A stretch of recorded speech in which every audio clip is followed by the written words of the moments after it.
Housing Commission virtual meeting.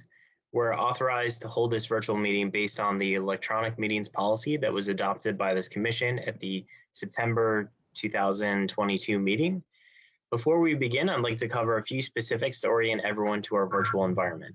Today's meeting is available to stream from the county website. Audio of today's meeting is available via phone. If commissioners, presenters, or speakers lose internet connectivity during today's meeting, please reconnect with us by phone. For those joining through Microsoft Teams, please keep your phones and devices muted until you are called upon. Please turn off sound to any other devices around you to minimize interference. When called upon to speak, you must unmute yourself by clicking on the microphone icon that is located on your meeting command bar. The moderator does not have the ability to unmute you. If you're dialing in by phone, press *6 to unmute. There will be an opportunity for public comment for those that signed up in advance. Members of the public are encouraged to provide written comments by visiting the Housing Commission website. The meeting chat is active for presenters or commissioners who need technical assistance only. The meeting chat should not be used for discussion, public comment, questions, or requests for more information. Lastly, this is a public forum. Today's meeting will be recorded and posted to the county website. All information associated with today's meeting, whether written or spoken, is subject to Freedom of Information Act requirements. Sounds good. So I don't think we have any public comment not on items on the agenda, correct? That is correct. Okay. And so our first item on the agenda, I believe, is approval of the notes. And do we have from any of our commissioners any changes or corrections from the notes?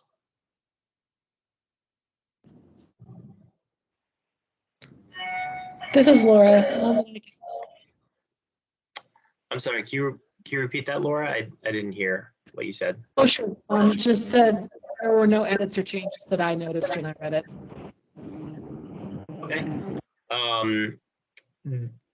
I did not have anything specific. There are some things that I thought about I'm making happy to make corrections. notes. Okay. So we have a motion to approve the notes. Do we have a second? I can second it, Karen. Thank you, Karen. And any objection to approving the notes? Hearing none, the notes are approved. Thank you very much. Our first item on the agenda then after notes is Barcroft. Hi, so if it's okay with the chair, I can start this off. This is for the Barcroft Apartments initial renovation project use permit, and I have a short presentation, if you could bear with me while I put that on the screen. Great, thank you, Melissa. One moment. All right, hopefully everyone can see that. So thank you. I'm Melissa Danowski, the County Project Coordinator for Barcroft, and I'll be providing a brief refresher on the background of the acquisition and some other general updates before turning it over to the Jerry Lynch team for their presentation. And also with us to help answer questions after the presentations is Olivia Sontag, who's leading the use permit aspect of this project. So as you may recall, back in December 2021, Jerry Lynch purchased Barcroft Apartments with the assistance of a $150 million loan from the county and $160 million loan from Amazon. Units were restricted up to 60% AMI for 99 years, the longest affordability term in the county's portfolio to date. Since the time of acquisition, the Jerry Lynch team had worked on their master financing and development plan, which was submitted to the county on October 29, 2022. The Master Financing and Development Plan, or MFDP for short, is a high-level overview of some of their proposed planning, land use, and affordability concepts. So county staff is now in the process of reviewing the MFDP and long-term planning concepts that will go through a public engagement process and ultimately county board consideration, which is anticipated for late 2023 or early 2024. So as county staff and the Jolly Lynch team continue to work on long-term planning for the site, Jolly Lynch has agreed to move forward with advancing an initial renovation project of 93 homes at Barcroft Apartments. And for the initial renovation project, Jolly Lynch is proposing buildings that are part of the existing neighborhoods form-based code conservation area and are not envisioned by either the county or Jolly Lynch for redevelopment, regardless of the ultimate plans for the property. And I also want to take a moment to discuss affordability. The units are conditioned to average up to 60% of area median income to leave flexibility as we continue to explore affordability levels for this site. In addition, county staff and Jolly Lynch are exploring ways to provide deeper affordability at Barcroft, including units restricted at various income levels below 60% of AMI, and continuing to encourage housing grant and housing choice voucher referrals for eligible residents. And we're targeting a September Housing Commission meeting to further discuss details and recommendations related to deepening affordability at this site. However, we wanted to bring forth the use permit aspects, including, as you'll learn in Jolly Lynch's presentation, proposed bump outs for family-sized units at this meeting as they seek the use permit approval. In terms of resident notification and the tenant on-site relocation process, Jolly Lynch remains committed to a resident-first approach. All details about the relocation plan and the renovation's impact on existing residents will be communicated to residents early, often, and in a variety of ways. An in-person resident meeting was held on April 24th to inform the impacted residents and answer questions, and translation was provided. And per the county's relocation guidelines, the Jolly Lynch team will be required to complete a tenant relocation plan before any planned renovation work. Residents may need to be temporarily accommodated on the property while the work to renovate and upgrade their home is completed. And on-site relocation services will be provided by Jolly Lynch at no cost to the residents. In all cases, the Gates Hudson property management team and the Jolly Lynch team will ensure information is shared with residents to give them time to fully prepare for any disruption, including a 120-day notice. And they will also provide one-on-one attention to address specific resident requests and concerns. The use permit process has also been considered at the Historical Affairs and Landmark Review Board, or HALRB, and Design Review Committee meetings, and also the Form-Based Code Advisory Working Group meetings. The HALRB and the Form-Based Code Advisory Working Group were supportive of the use permit, and it also received unanimous approval at the Planning Commission meeting. County staff recommends approval of the use permit in accordance with the Columbia Pike Neighborhoods Form-Based Code for preservation, renovations, and additions to the Barcroft apartment buildings, numbers 22 through 26, with modifications pursuant to the Columbia Pike Neighborhood Form-Based Code for setback and parking requirements associated with the existing buildings to remain and subject to the conditions of the staff report. And with that, I'll turn it over to the Jolly Lynch team to go over their presentation.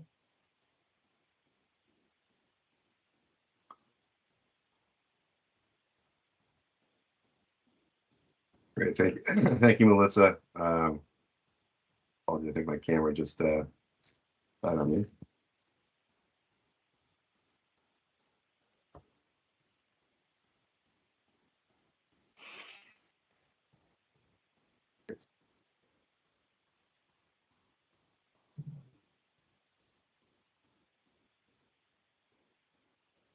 All right, apologies again for the technical delay here. I'll be up and running up to a minute.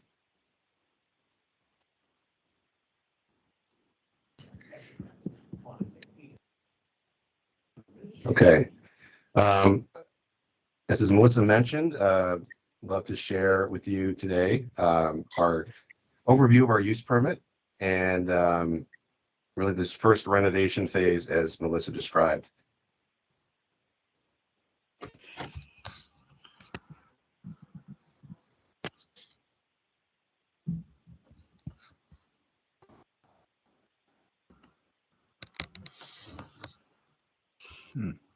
All right, apologies, but here we go. All right.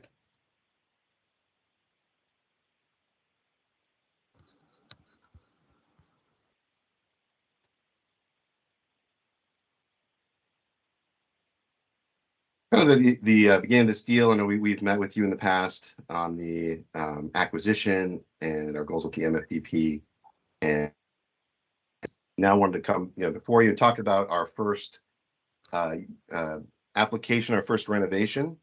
As Melissa, as we are working with staff on the broader MFDP review, we all agreed that we wanted to start delivering on our promises to our residents and start our first renovation project that is, as Melissa mentioned, in an area that is not envisioned for any future redevelopment in our long-term planning. Here's again some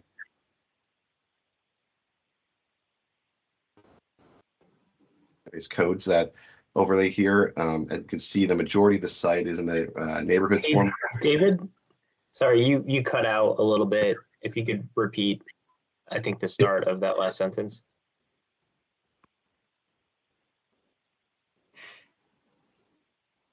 Few of the form-based codes, majority in the neighborhood form-based code, but also a piece in the commercial, as you can see over here. And just a little, again, background on Barcroft very quickly. 59 garden style.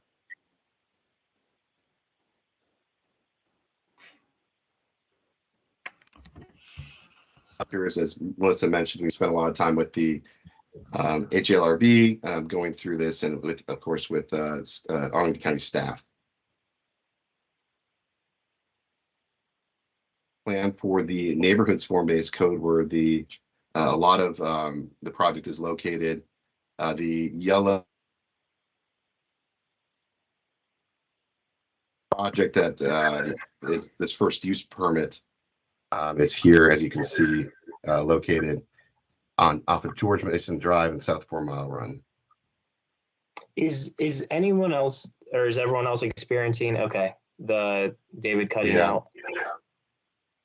Let me try one thing.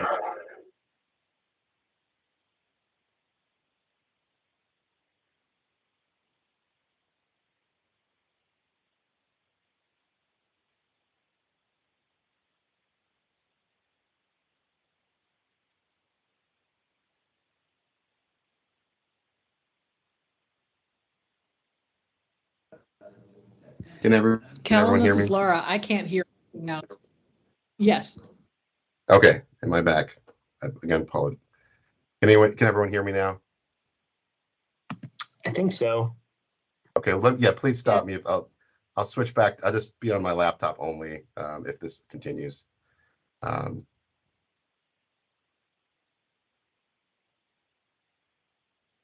so again, we within the neighborhoods form-based code governs this area of this use permit renovation. And as you guys are maybe familiar with, again, just jumping into what we are proposing, an overview. So really looking at your building renovations. In blue here on the site plan, you can see those are building additions. And also landscape and site improvements, specifically focused on one area of the site where we wanted to provide a gathering amenity open space for the residents in this section. It's a very hilly section, but did find an area where we could do that. Again, going back to the additions, as you can see here in the table, currently 93 units. The majority, 89 of those are 2 bedrooms, and 4 of those are 1 bedrooms. The proposed mix with the inclusion of the additions would convert 18 of those 2 bedrooms into 13 3 bedrooms and 4 4 bedrooms. And in our collaboration with the county, we understand that that's a priority to get larger family-sized, committed, affordable units. So that was one of the priorities as we were testing this site and examining opportunities to provide these 3 and 4 bedroom units to Arlington County. And we were able to do that. Again, in the blue areas that you see here are the additions. And then, as I mentioned, we did find a rare flat area in this section, which we were able to provide a kind of community courtyard, a gathering place. Again, as Melissa mentioned, and I think we've mentioned to you in our past meetings, we've really been focused on a resident first approach, understanding their needs. And this was clearly a need that residents had raised as places to gather together, on the site, and so we're looking to make some improvements here to give them an opportunity to do that. And here are the proposed additions that again create 3-bedroom and 4-bedroom units from existing 2-bedroom units. These, as you can see, building 25 has these two, what you see in the renderings here is building 25, where this additional sleeping porch addition adds that 4th bedroom. In the other bump outs, there are 3-bedroom, typically 4 per each, that are provided again through these additions, which we located again in the rear of the property, in the rear of these 3 buildings. And here are some elevations of those 3 buildings where we are providing those bump outs. And then again, just going back to summarizing the renovations, again with some diagrams here. Again, in the exterior renovations, you can see here, we're going to be cleaning, pointing up existing masonry, repairing slate roofs in this section. This is the first phase, which utilize slate roofs. You can see here currently there are PTAC units. We will be removing those and infilling with brick to match the facades. We will be need to accommodate small exhaust vents for the new mechanical systems and the in-unit laundry we're going to provide, and for the bathrooms. But again, we've been able to focus all of those on the rear side of the project. And then also, the majority of the windows have already been replaced under previous ownership.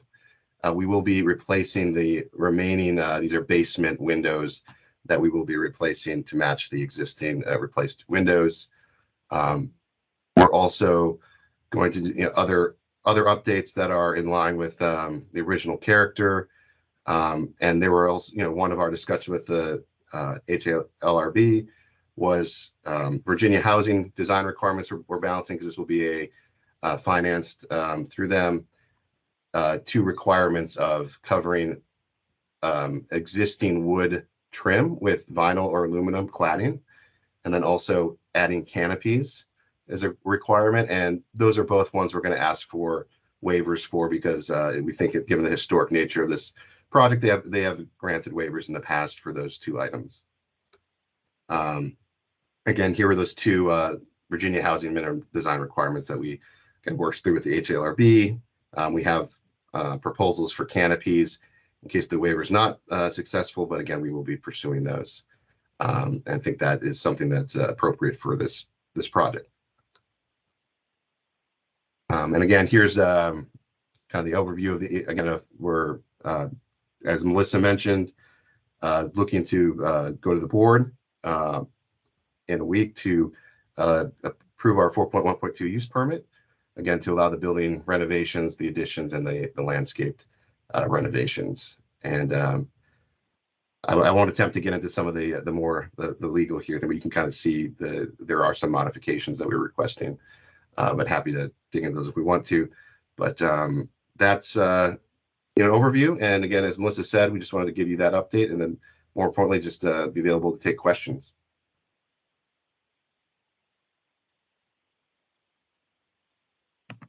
Thank you, David, and appreciate you doing the workaround with your laptop so that we could hear you. Looks like we have 1 public speaker for this agenda item. Go ahead, Mary. Well, thanks, Kellen.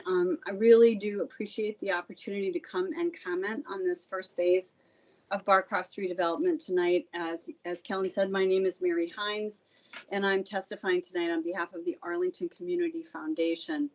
As many of you know, the Arlington Community Foundation has had an affordable housing team since 2019, and we are particularly focused on the needs of Arlingtonians who live on 30% AMI or less, which is about $46,000 for a family of 4 in this year. And we believe that for the foreseeable future, every affordable housing deal should aim to provide 10% of its units as 30% caps. And that's what I'm going to speak a little bit more about. I will say we do applaud this increase in 3 and 4 bedrooms. It's a really important step as well. But we believe, we base our belief on this need for 10% of units to add 30%, committed to 30%, based on 2 recent pilot programs that we completed. Our goal in these pilots was to better understand how both CAFs and rent subsidies work, and then how their costs compare. Based on our work, we can say that in today's dollars, the cost of a 30-year rent subsidy is $255,000. The cost of a one-time brick and mortar investment is about $170,000. Said another way, it costs us 50% more to provide an annual rent subsidy over 30 years than making a one-time investment. So we've been following this whole Barcroft process with a great deal of interest. We note that in May of 2022, 255 households living at Barcroft reported that they earned 30% of AMI or less, and we've consistently advocated that we should end up with that number of affordable units at 30% when we're done. We think that condition 39 is heading in the right direction. We do hope that you'll ask many questions about what's intended by the language, and we do look forward to your September meeting discussion on affordability that Melissa referenced. That being said, we urge that 9 or 10 of the 93 units in this first phase ultimately be identified as 30% AMI caps. Thanks very much.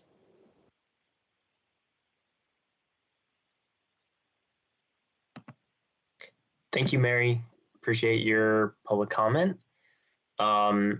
Now to have discussion with commissioners and questions. I do have a couple questions. First, oh, David, your video is working. Great. I got it to work well. My first question, just so I don't lose track of it before getting into some of the others. So you mentioned the canopies as a requirement with Virginia Housing and their sort of loan origination. But because of the historical nature, you were trying to seek a waiver. I was curious, do you have a sense from the tenants themselves if they would prefer canopies versus not? Because I think just from a practical perspective, it seems like the canopies would be a benefit to residents from keeping the elements, clear, potentially safety when it comes to snow and ice, not accumulating, right in front of the door.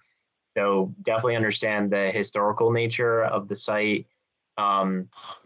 And I can see on the wood, like the wood borders, getting an exception. I don't think the tenants probably care that strongly about that, but I do wonder if the canopies provide a pretty significant benefit to the residents that would potentially outweigh the historical, I guess, considerations for the property. I was just curious if you all have had any conversations with the tenants about that. Thanks, Colin. We've had a couple, resident meetings kind of going over the overview of this. We have not specifically called out canopies as one of the options. We have, really since the beginning been pursuing kind of within the conservation easement, trying to address the historic nature of these properties through that. Understandable. I would just, I think, recommend that it's worth considering including it, just because, again, I think what's most helpful for the residents is the best way to go, even if that means that some of the historical character of the property changes. And I think, if there's something that can improve safety, and protect them from the elements as they're coming to and from the building, it's definitely worth considering. I did have a question also about the subsidy or the sort of the AMI for the CAF units, sort of in line with what Mary was asking. I know in the county's report you talked about exploring deeper subsidies beyond 60% of AMI.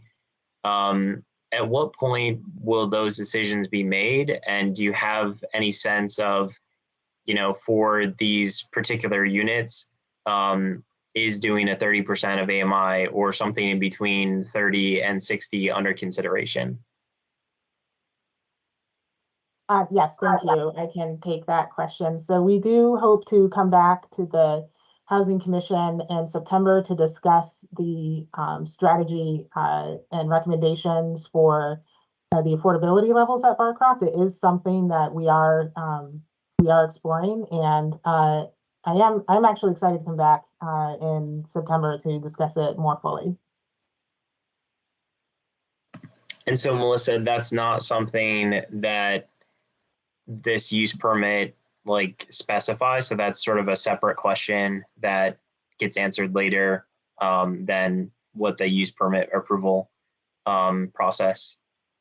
Yes, so the use permit does specify that all the units need to average up to 60% AMI, but in terms of that specificity, that would come later, and also part of the restrictive covenants that would come later with the finance closing. Okay, thank you. Other commissioners, questions, comments on the project?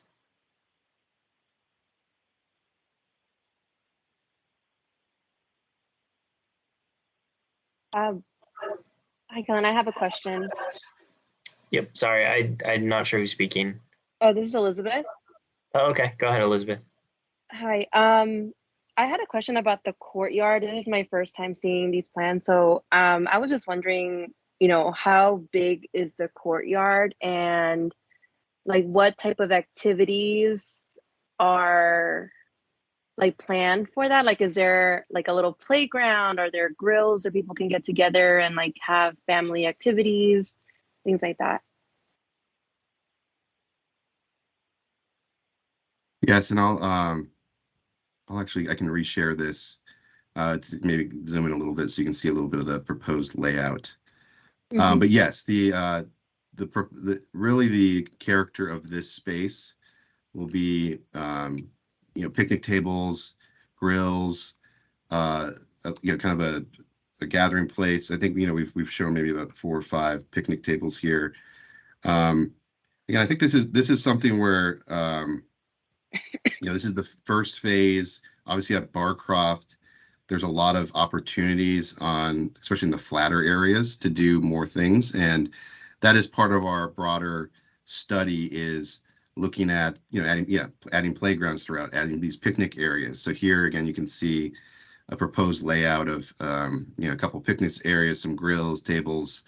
But our goal is that throughout the site, we're going to have, kind of these smaller areas that residents can gather. Awesome. And then for, you went over that plan to match the brick to the AC, where the AC units are located. Yes. Yeah. In this one, how will AC and heat be provided in these units? Every unit will get their own heat pump system, so they each will have an individually controlled unit for their unit. And then for parking, I believe I briefly saw that there was going to be a specific area for parking, but I couldn't see the amount of spaces or how that's going to be laid out. Yeah, so the parking, this doesn't maybe a little bit better close up. So with this use permit, we are the existing parking will stay. So we're not adding or taking away any parking, but what's out there today is what's the parking.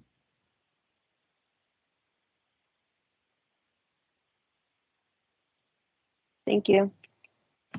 Thank you, Elizabeth.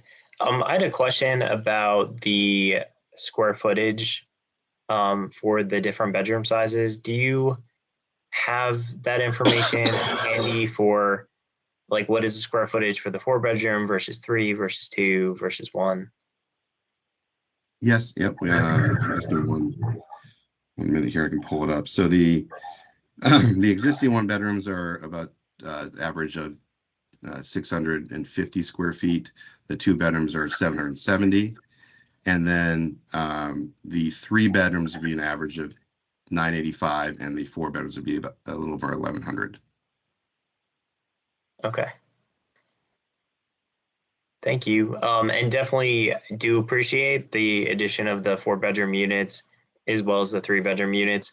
Is the plan for existing residents whose units are going to be converted to a larger size unit that those people would be moving back into those new larger units, or how did those units get reallocated for existing residents? So in this section, we have basically a resident who's living in a unit currently that it will be having these additions, assuming they don't want to come back into a 3 or 4 bedroom unit. We have enough vacants here. We've been holding a vacancy to allow those residents to, again, the majority here are 2 bedrooms. So again, we're going to add to these 2 bedrooms. There are going to be available vacant 2 bedrooms for them to move back in elsewhere. And then these would be available for, we do have some existing 3 bedrooms on the site that we would offer these residents to move into in a phasing plan. And then, there'll be some new 4 bedrooms for any, residents who want to, need that space and want to move up. Again, they weren't available before, or then obviously open to anyone in the county. Okay, so this isn't necessarily then that, or it sounds like it wouldn't be that if one of these units is currently occupied by a household, that they're going to be temporarily relocated and then move back at the end of renovations. They would be relocated. They can potentially choose once renovations are done to, I guess, apply to move back to their old unit that's now newly renovated, but that's not sort of a guarantee. Yeah, and this will be, we'll be working on the tenant relocation plan, outlining all these details. But generally, the concept is, anyone, everyone will be able to move back to this section. And as you identified, the units that are changing, they will just need to move back into a different 2-bedroom in this section. Okay. Can you talk a little bit more about sort of the tree canopy for the space and around the renovations and how that's impacted by this particular project? Yeah, sure. And I'm trying to, I should have had this handy. But yes, we do have a tree preservation plan overall. You can see my cursor here. This area here is kind of identified in the form-based code as a preserve. So there's a lot of canopy here that we're preserving. We've done as much as possible to limit impact to existing trees here throughout the buildings, and anything that we are removing, we will be replacing per the required ratios on site and actually adding more trees than we would be required to do. Okay, great. Thank you. Any other questions or comments from commissioners?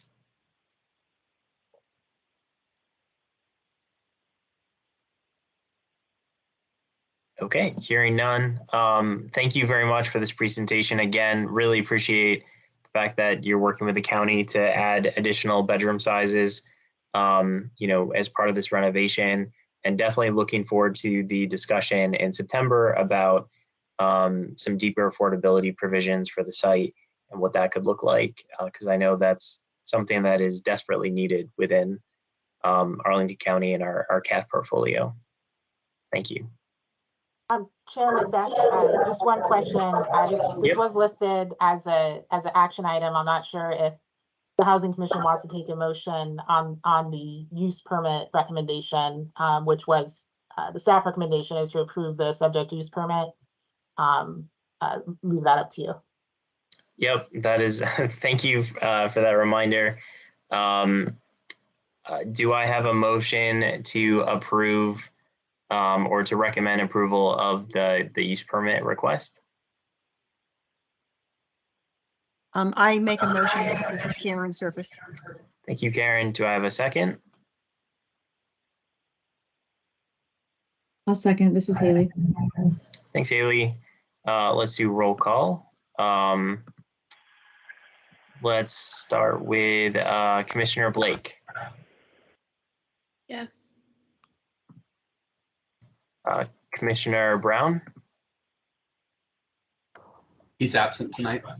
Thank you. Commissioner Escobar, Yes. Commissioner Edwards, Yes. Commissioner Heminger. I think absent. I vote yes. Commissioner McGilvray, Yes. Commissioner Montgomery, Yes. Commissioner Norris, Yes. Commissioner Rubalcava, Yes. Commissioner Surface, Yes. and Commissioner Wegner. Yes. And that passes. I should also take a moment to introduce our newest commissioner, Katie Wegner, was just appointed by the county board, I think last month, to join our commission. So welcome, Katie. Glad to have you. Should have mentioned you at the beginning of the meeting, but yeah, happy to have you on board. Thank you. Great. Okay. I think moving on to the next agenda item, we have an information report about the home ownership study.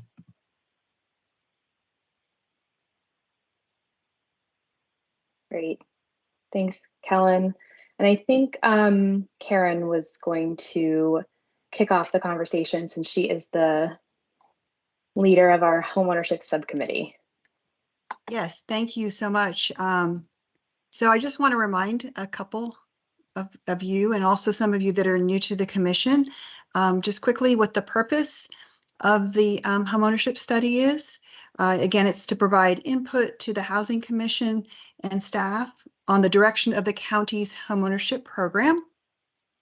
Our end goal is to better meet the vision and goals of the community, to create some better outcomes for the people of color and other underserved populations, and also to increase available resources for homeowners.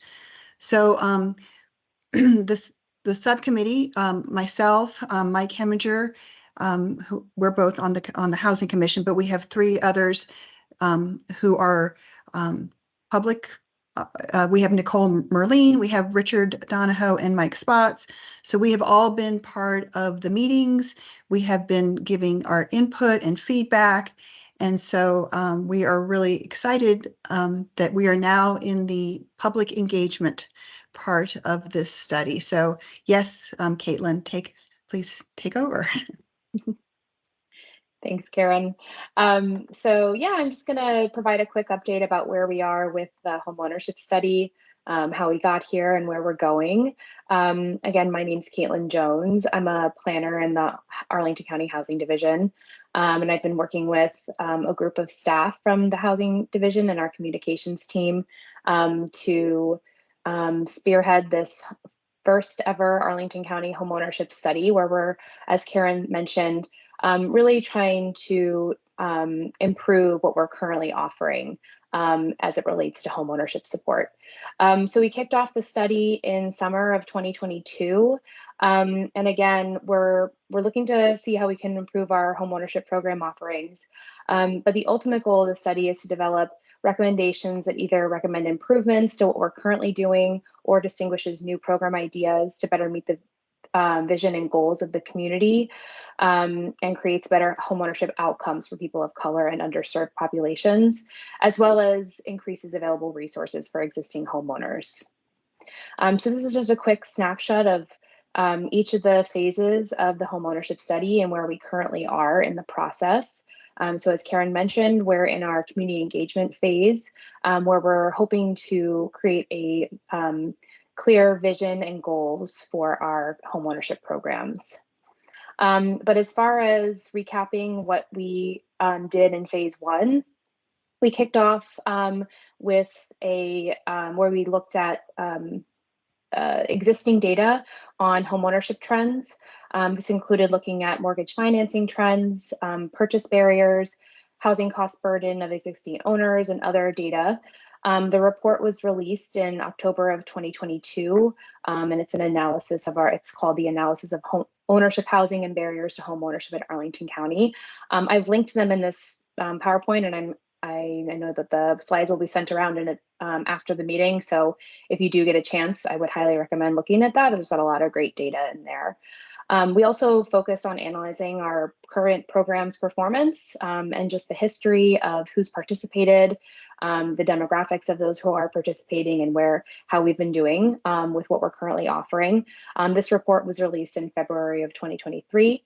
And we also, in partnership with a consultant that we contracted throughout the course of the study, hosted 5 roundtables and focus groups over the course of February and March to better understand the needs of specific populations as it relates to either purchasing homes in the county and also maintaining their homes.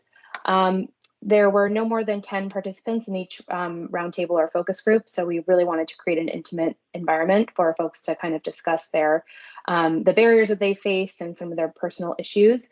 And the sessions targeted condo owners, mortgage lenders, prospective and recent home buyers, older adults, and real estate brokers. As far as who participated, there was a diversity in the ages of homeowners, except for the older adults roundtable, where all the participants ranged between 60 and 89 years of age. There was a diversity in gender. Most of the roundtables had both female and male participants. The majority of participants in the roundtables were those who identified as either as white, as far as our race and ethnicity, except for the prospective and recent homebuyers roundtable, where 6 of the 7 participants were non-white.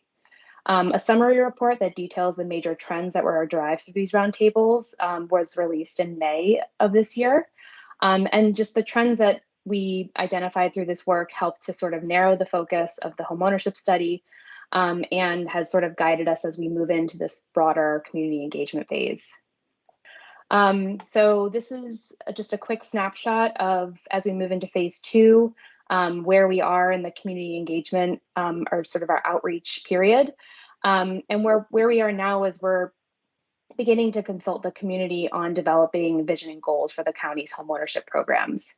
And so how we're doing this is we established an online feedback tool that's been open. It was open all of the month of June and the first week of July. It actually closes tomorrow until basically this online feedback tool asks residents to weigh in on the role of local government in providing homeownership support. There's only 4 questions, so it's super easy to fill out. But as of today, there were 863 unique participants. 38% of the respondents identified as a race or ethnicity other than white. 45% of respondents were 60 years or older. 84% currently live in Arlington, and 72% of respondents are existing Arlington homeowners. 23% are renters. 12% of respondents are existing condo owners, and there is a vast array of all of the zip codes in Arlington County were represented in the survey, but the majority of the responses were from the zip codes of 22207, 22204, and 22201. So that's just a little bit about who participated in the survey. As far as how we got the word out about the online feedback opportunity, we conducted outreach to, through our typical social media and other traditional county outreach tools, but we also held several pop-up events throughout the month of June to sort of meet people where they were in the community and try to encourage feedback that way. So we had originally planned 11 events, but 3 unfortunately were canceled due to the terrible weather that we had in June and into July. So that was unfortunate. But through these pop-up events that we were able to hold, we had over 150 unique participants at those locations. And it ranged from, we went to some festivals, we visited some areas with high foot traffic at certain times of the day. We visited a couple CAF properties. So we were really trying to spread out and capture a broad range of feedback. We also relied heavily on direct outreach to our partners and stakeholders, and also homeownership subcommittee members to increase participation. We conducted outreach to over 80 individuals and organizations to try to get them to share the information with their networks and to increase participation in our engagement efforts. So because the survey closes, or the feedback form closes tomorrow, we don't have all the data quite yet, but our plan is for, we have a homeownership subcommittee work session scheduled for next Tuesday, July 11th. And we're planning to share the results of that feedback opportunity at this meeting. And the purpose of this meeting is to use the feedback derived from this online form to begin establishing a vision statement and goals with support from subcommittee, homeownership subcommittee members.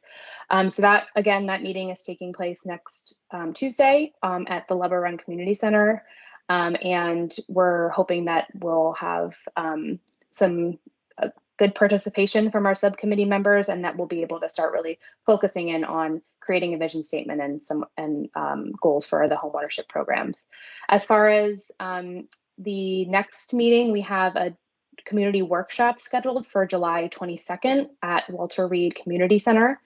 And this is going to be an in-person collaborative workshop and it's we're inviting a broad range of community members, and anyone who's interested in is able to attend. And the purpose of this meeting is to validate the homeownership vision and goals that were established through these earlier engagement opportunities, and to then strategize on objectives for accomplishing these vision and goals. And so as we move forward out of the community engagement phase into phase 3, we're going to be focusing on creating our program recommendations as we get into August and September.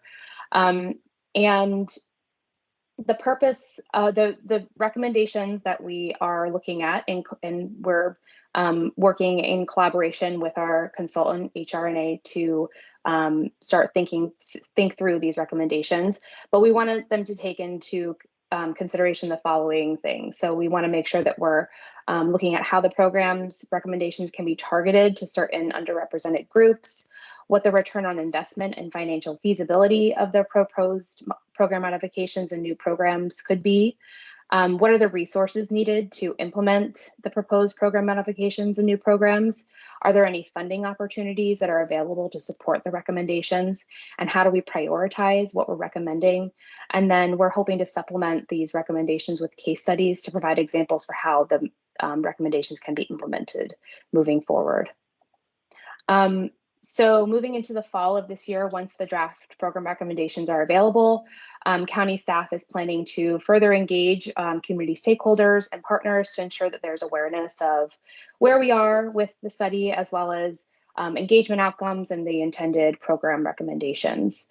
So we're going to be coming back to the Housing Commission later into the fall, and of course we'll be working with the homeownership subcommittee to refine the recommendations, but we'll also want to reach out to the Commission on Aging, Disability Advisory Committee, NAACP Arlington branch, their housing committee, and then any other groups that have expressed an interest in the process up until this point. So as far as how you can stay involved in the process, make sure that you provide feedback through on what the role of local government in providing homeownership support should be through our online feedback tool. Again, it closes tomorrow. So if you haven't already, feel free to do that. You're also more than welcome to attend either of the upcoming community meetings that we have. First is on July 11th. Like I said, next Tuesday, the homeownership subcommittee work session at Lubber Run Community Center. And then on July 22nd, the community workshop at Walter Reed. We encourage you to stay engaged throughout the process, and just please share information with your networks. If you know of somebody, your friend, your neighbor, your work colleagues that would be interested in this, please make sure that they are aware and that they are engaged in the process as we move forward. So I think that's it. And I will turn it over if there are any questions. Thank you, Caitlin. Appreciate the presentation and the work of the subcommittee as well as county staff. I think I may have brought this up in probably one of the subcommittee meetings before, but has staff been able to talk to DC about the Black Homeownership Fund that they're working to start? And I know DC has a lot of like pretty robust homeownership programs in place. Are we looking at sort of those programs as potential models that Arlington can replicate, depending on what we have the authority or the ability to do in Virginia? Just curious if you could provide a little bit more information and context on how much we've explored what DC has in place. Yeah, Yeah, sure. so- I can. Oh, go ahead, Go ahead, Akira. So We're good probably eve- going to say good the same evening. thing, so go for it. Yeah, I'm Akira Brown, also with the Housing Division, working with Caitlin on this project. So we have had brief conversations with our colleagues in DC. We would certainly like to have longer conversations, but at this point, it's just been a lot of touch and go in terms of our schedules. But what we do know through those brief conversations is that there is a lot of private fund associated with the programs that directly assist Black households to purchase, or at least anticipated for this initiative that Mayor Bowser has put into place. So we know that that's a really, really major aspect to what they are hoping to offer. But I think also we are looking at a lot of what their programs are able to do, in particular, the tiered approach. I know they have a tiered approach where there's more assistance provided to households of lower income and assistance, albeit a bit less for households that have higher incomes. So I think things like that would certainly be a part of what we're looking at in the future for our programs. But again, there are no specific programs that we are ready to put in place beyond ensuring that we have those conversations and getting that feedback from the consultant. Thank you, Kyria. Have we also looked at like public-private partnerships and potential organizations either in Arlington or the metro region as options, whether it's grant funding or other sources beyond just like taxpayer dollars? And because I know there's more flexibility when it comes to private dollars and what they can be used for, especially when it comes to programs specifically for like residents of color. Is that something that we've sort of gone down that path to see, like if Arlington was going to try to do this, here's who potential partners would be, and we've had conversations? I think, and Caitlin, you can jump in, but I think one of the things that we know that we are, as a government entity, possibly not going to be able to do all of the recommendations ourselves in terms of implementation. And so there will be opportunities for us to reach out and try to figure out how can we make those things happen through other resources. But I think that will come a little further down the line once we determine what those recommendations will be. And then we can look a little further at financing those recommendations or implementing them.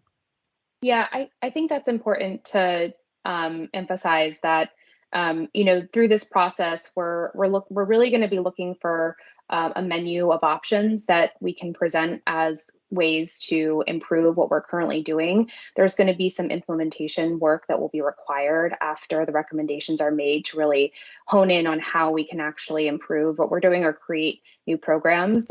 So I think, I just want to make that really clear that when we get to the final, the deliverable from this study, it's not going to be an immediate fix. We'll have to kind of identify, what can we do? What's the low hanging fruit? What can we do now? What can we do, in 2, 3, 5 years? And how can we really, what resources are required to be able to make, those recommendations a reality? Thank you. And I did have a follow-up question. I think as part of the county's budget guidance, they included language around looking at missing middle or the enhanced housing opportunities, and potentially providing support or assistance for like lower moderate income families to be able to purchase, missing middle type home in Arlington. I know that came like just a few months ago, and this study started before that, but is that something that is part of this study, or is that a completely separate effort at this time? Hi, Kellen. I'll answer that. I'm Richard Tucker. I'm the Housing Arlington coordinator, also working on this study.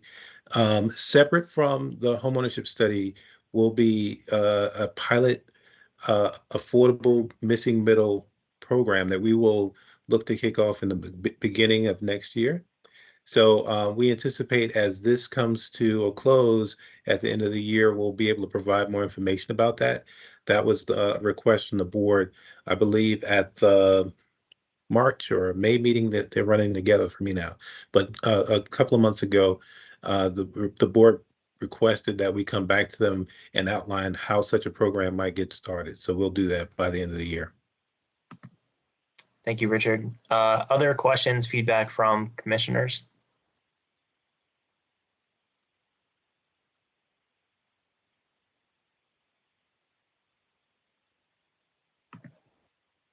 Katie? Yes, I have a question. So I know it sounds like you had a pretty thorough process for trying to get feedback from the community.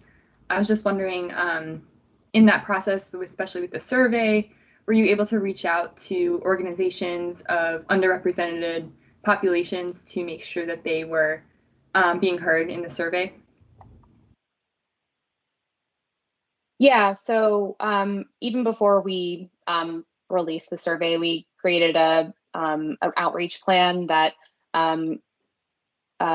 tried to do just that, is sort of making sure that we're reaching out to organizations that are supporting individuals that are either looking to get into the homeownership space or in the homeownership space currently and are maybe struggling to maintain their homeownership, or even just underrepresented populations in general in the homeownership market.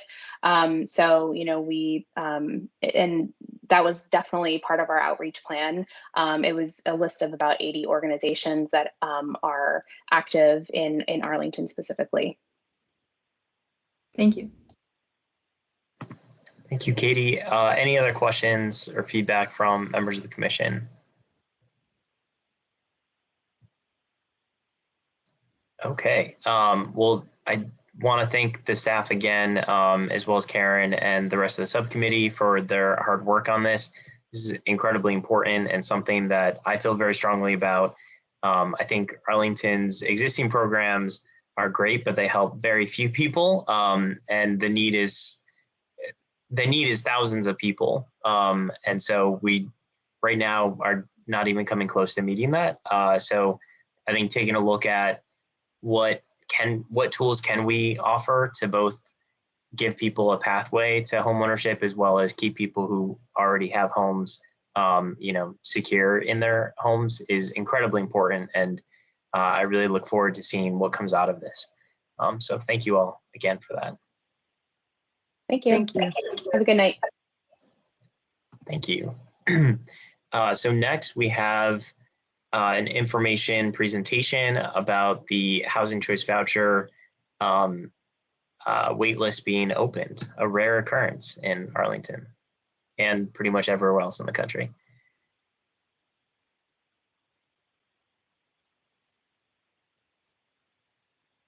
Good evening. Vanessa, do you want to hear? I'm going to share the PowerPoint. Yes. Good evening, everyone. My name is Vanessa Street. I'm the Executive Director of Arlington's Housing Choice Voucher Program. And thank you so much for allowing us to share what we think is very important information for our low and moderately low income families. We have a relatively short presentation, but we want to give everyone an idea about the process that we're planning. And I will rejoin Tyden at the end. This is Tyden Stevenson, I'm sorry. He works with Arlington Housing Choice Program as a special programs coordinator. So I'm going to allow him to go ahead and do the presentation and rejoin him at the end as far as questions and answers. Hi, everyone. As Vanessa said, my name is Heinz Stevenson. This is going to be a pretty short informational overview, and we still don't have all the details completely firm, but we're trying to keep, all the public in the loop broadly. So yeah, I'm gonna get started with just some sort of background information on the program. So the Arlington Housing Choice Voucher Program is sort of the title that refers to the county staff that manage our the county's federally funded housing assistance programs. It's a spread of programs funded by HUD at the federal level. So we're the local component that manages and administers those programs. We're a component of the Housing Assistance Bureau within DHS, Department of Human Services. The core program that we administer is the Housing Choice Voucher Program. It's sort of the blanket program, and that's what we're talking about this evening. It's formerly known as Section 8, and it's the largest housing subsidy program in the nation. It's present in pretty much every jurisdiction or locality across the nation. We're not talking about our special purpose voucher programs, and those include, say, mainstream VASH, which might serve specific populations like veterans or the disabled. In total, we administer through the core program, through the Housing Choice Voucher Program, roughly 1,554 vouchers. That's a rough estimate. It changes and fluctuates, but that's pretty much an equivalent number of households across the county, and we serve a diverse cross section of households in every corner of Arlington County. So this is background on the wait list. So the way voucher programs function is there's way more demand than there is supply. Housing assistance at the federal level is not an entitlement. Entitlement would be, say, food stamps. Basically, everyone who qualifies for food stamps gets food stamps. That housing subsidy doesn't really work like that. Instead, our programs maintain wait lists of eligible households.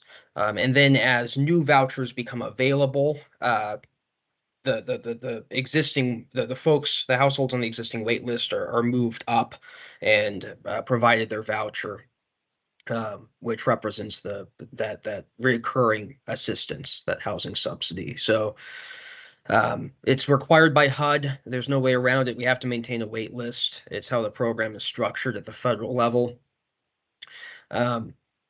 So currently, so basically we open the wait list intermittently when we start to exhaust it, usually once every decade or two, very intermittently, and a one wait list opening will be enough to supply the program with eligible households for years to come.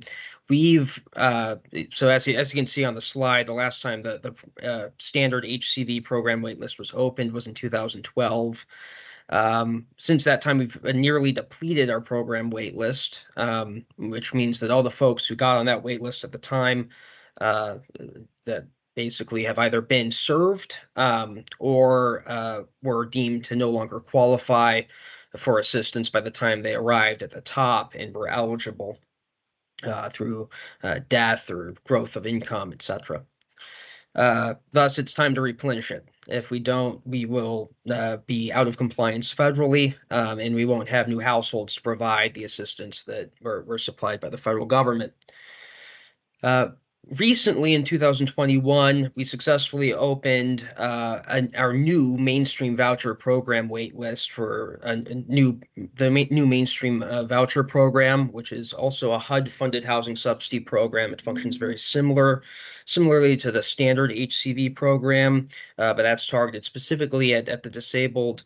That opening was a very small handful of vouchers. It was a one-day event. Basically, we had staff who provided technical assistance. We had electronic and physical application processes available, and that filled our mainstream wait list. Given the smaller number of vouchers we actually have available for, a long time, this is going to be a more intense process than that one day. It's where we're currently looking at around a week basically of opening the wait list for applications. Another piece, I'll stay here for a second. Another piece of this is the last time in 2012 when we opened the standard HCV wait list, we had a first come, first serve model. And that basically meant that you had to line up and submit an application. And basically the people who got on the wait list were the people who applied the earliest. So it was, if you came too late, if you're out of luck. It was just first come, first serve. We've transitioned to a lottery model this time around, and what that means is basically all the folks who are going to apply within the period of time in which the wait list is open for applications. We're going to take all those applications. We're going to incorporate preferences, and then we're going to conduct a lottery for. We're talking right now around 5,000 folks. And that creates a more equitable process. It isn't just the folks who happen to be able to show up, which obviously a first come, first serve model tends to privilege those who might have fewer children, might disadvantage the working poor. So the lottery system is thought to generally be a more equitable, fair system, give everyone a shot to apply. So this is how the HCV program fits in. At the top, you can see two core county-run programs, the Permanent Supportive Housing and Housing Grants Program. Because those are locally funded, they're a bit more flexible. We kind of decide how they run.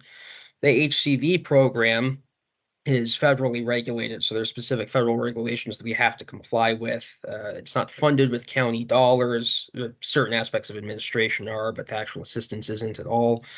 And so you can think of the HCV program as sort of a foundation, and then more specialized forms of assistance are that need is filled in through other programs, more flexible dollars. A core requirement of the HCV program is that you have to have a U.S. citizen in the household.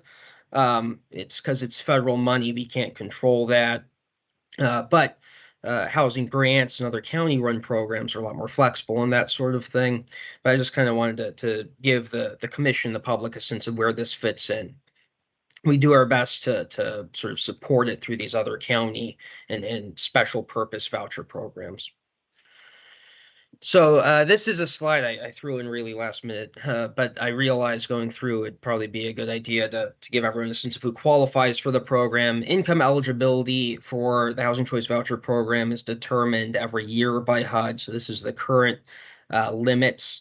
HUD calculates these numbers for localities, so it's custom. 75% of program participants at any given time must be quote unquote extremely low income for the area. The other 25% must be very low income. You can see below what that chart means. Family size of 1 in Arlington County, extremely low income, is $31,650 a year. Up to 6, a family size of 6, that would be $52,450 a year. I think in terms of AMI, the extremely low is 30% and very low is 50%, but I don't remember for sure off the top of my head, but I'm fairly certain that's how that goes. So these are the summary of the HUD requirements that we're required to comply with as we go through this process of opening the wait list. So we must proactively, these are federal requirements, and this is sort of the core of what's guiding our process in this opening. We must proactively notify the public of the opening, ensure the notification contains all relevant information to empower eligible members of the public to apply and inquire. Ensure notification affirmatively furthers fair housing. So that means, basically equitable marketing. Commission meetings like this are part of it, but we're also going to be conducting a very large marketing campaign. that I will go into later.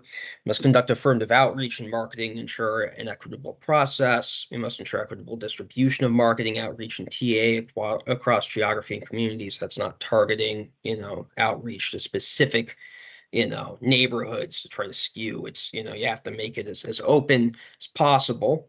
We must structure the waitlist opening and application process in a manner to ensure language, disability, age, and family composition, accessibility, and we must comply with reasonable accommodation requirements.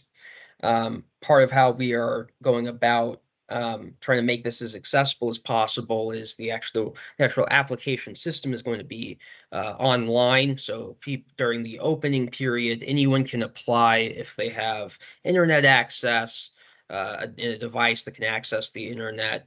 But we're also going to have in-person paper applications available for folks who really struggle with the application process. They might be high need. They might be on-street homeless. We're going to have in-person TA technical assistance sessions with staff to help walk folks through the actual process. There's also going to be reasonable accommodation available for folks who have specific needs. There's going to be a route to accessing reasonable accommodations in the application process. Preferences. So preferences are a key part of how housing choice voucher programs work. Each program gets power over the preferences that they incorporate. Basically, a preference is used to weight households for access. So something to remember about this program is it's federal. So anyone can apply from across the entire country, right, who is a U.S. citizen or has a U.S. citizen in their household. That means that, we can't just say only Arlingtonians or only folks in the region can apply.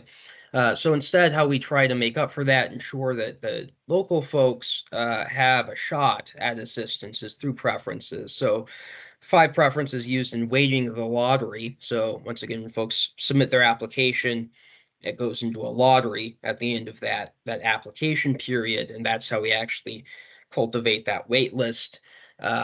Live or work in Arlington, it's going to be a preference. So how this might work in theory, and remember the lottery, it's all going to be digitally done. It's not like we're playing bingo.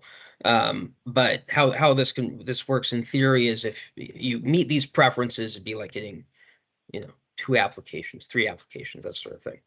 At least that's my recollection. So if you live or work in Arlington County, that's a preference. If you're homeless, that's a preference. If you're a victim of domestic violence, if you're a disabled household that qualifies for permanent supportive housing, or if you're an individual or household with disabilities that would qualify under the Olmstead Act, that's also a preference. So you get benefit preference in the application process. So this is the project summary and status. We created an internal project plan that we've been following for the past couple of months. We secured approval of that internal plan from DHS and county leadership. It's a living document. This is an evolving process, but we've had some internal guides as we've started to develop the actual deliverables we're going to need to make this thing happen. We've organized an advisory committee consisting of DHS, Department of Human Services contacts, and we meet monthly. We've been meeting monthly since April. That's to coordinate efforts across DHS. This is really important because we have a lot of programs at DHS with a lot of clients in the community who will qualify for this program, could qualify for this program. And so we want to make sure that we're conducting outreach in an equitable, proactive manner.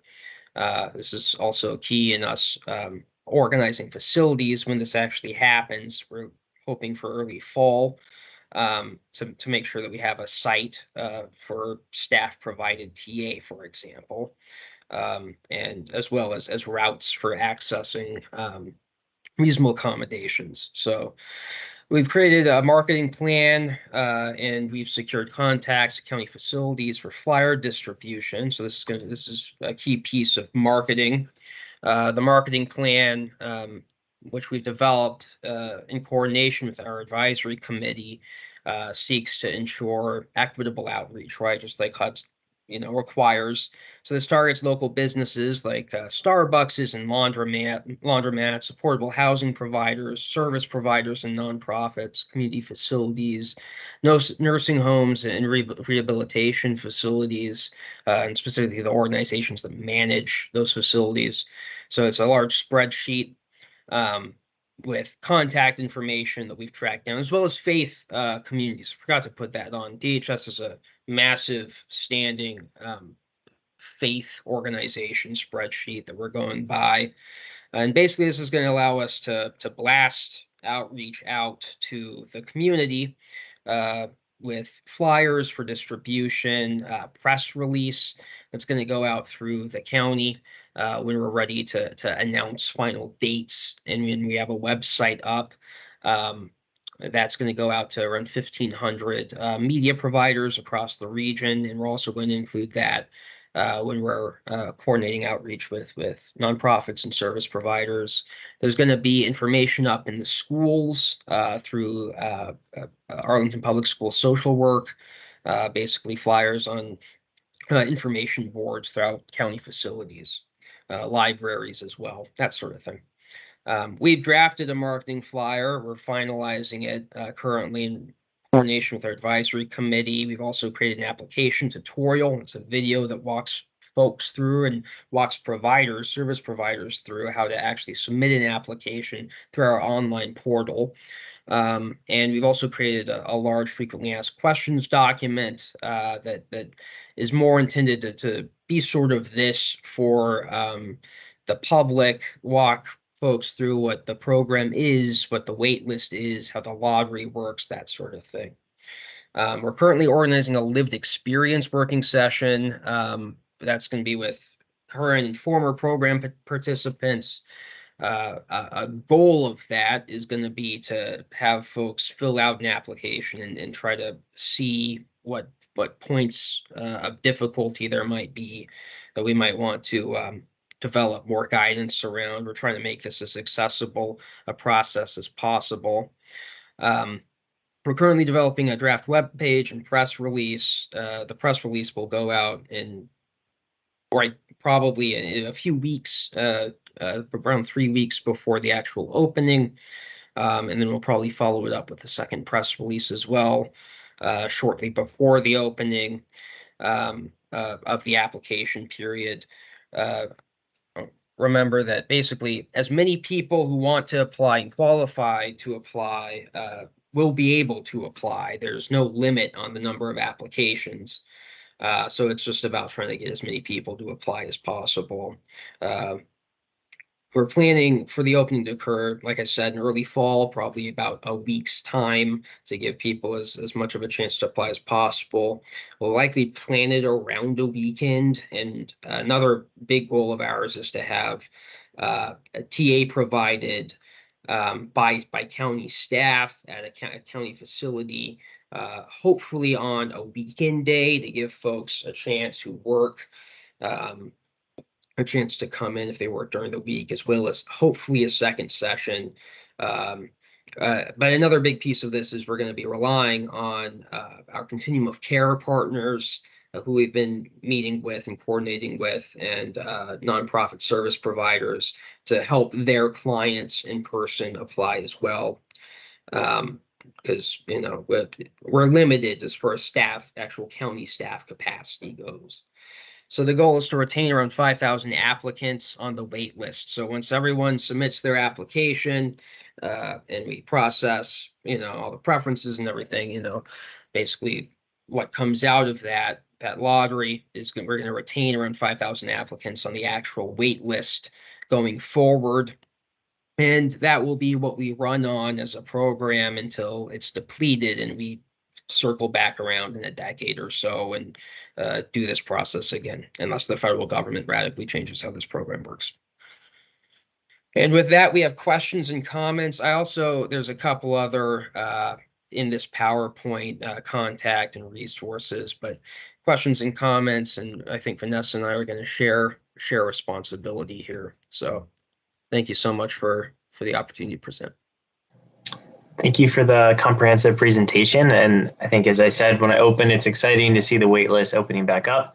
It's a rare event. I had a couple questions just to start us off.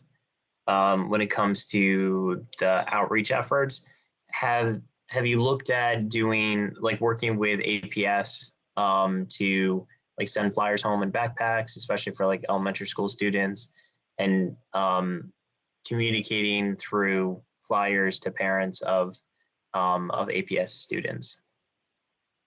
That's a great question. So I've basically I've emailed the director of social work.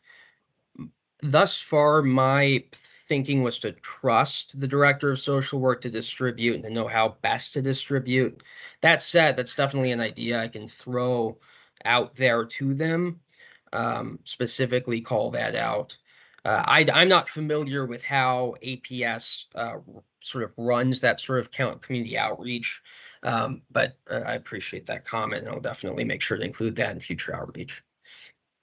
Thank you. And if you could provide any more context around outreach to specific demographic groups, so thinking like people with limited English proficiency, you know, if you're able to target by race or ethnicity, by, you know, going to certain communities and making sure that you're having a presence, or what that looks like, knowing that, you know, different groups within the county have different levels of access to information and ability to, you know, find out about things like this and also to participate.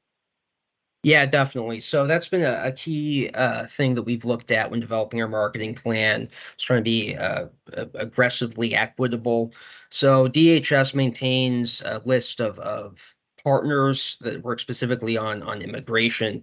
So as I said, you know, you have to have a U.S. citizen in your household, but that doesn't preclude immigrant households. So we've specifically incorporated partner organizations that work with immigrant families. We have a very comprehensive faith community spreadsheet that incorporates every single faith institution in the county with contact information to try to be as broad as possible.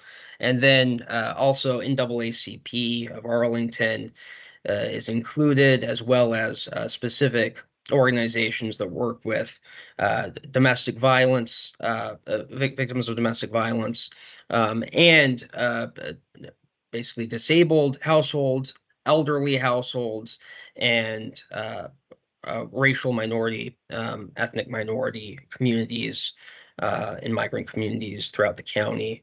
So DHS, you know, as an institution, works a ton across the county with high need populations. And so a lot of that work of identifying organizations has existed previously through previous efforts. So I'm incorporating all of that. There's, you know, a challenge is it's a limited amount that we can actually adjust the program. It's mostly about just trying to get the message out as aggressively as possible. Thank you. Elizabeth? Yeah, I'm interested to hear more about how you're going to manage logistically. I know you said that there's, you know, an opportunity to sign up online, and then there's also going to be forms that people can complete, like on a, you know, face-to-face, one-on-one, on top of like the outreach efforts. But how are you going to ensure that, you know, if somebody has access to fill this out online, obviously it's faster, it gets processed faster than if somebody were, you know, waiting for an appointment, have that one-on-one conversation. Like, how are you going to ensure that that process is logistically equitable as well, so that, you know, it's not all the slots are like taken by somebody or people that have access to the internet to, you know, fill these things out online? Yeah, so this was another major focus of ours when we were doing our planning, trying to make it accessible to, for example, on-street homeless. So with the online thing, that's the primary goal. But we're going to have forms that we're going to send out when we train all of the nonprofit and continuum of care service providers.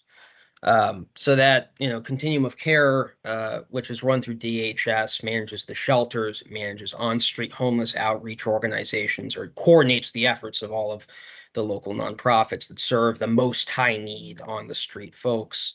And those organizations are going to have physical forms to go out and actually gather applications from their clients. Because those organizations are managed through the continuum of care, it'll be pretty easy for us to gather those at the end and then manually enter those into the system. As far as folks who don't have internet access at home,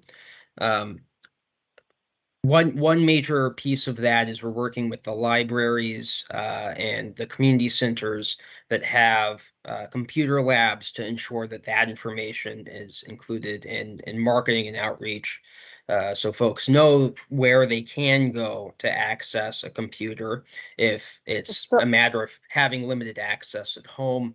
In addition, we're going to have a facility, or we're going to have a technical assistance session, one or two, we're hoping for two, in which county staff are actually going to be providing in-person technical assistance at DHS, and which is connected through public transit as well. So in-person assistance as well. Yeah, so I would actually suggest, and when you say that you'll be providing information saying that libraries, have access to computers and all of that, instead of hosting, or I guess just like adding on to the DHS technical assistance sessions that you'll be having, I think it would be great to have some of these at the library, because not everybody, when you're thinking about entering like a government type building, not everybody is comfortable doing that.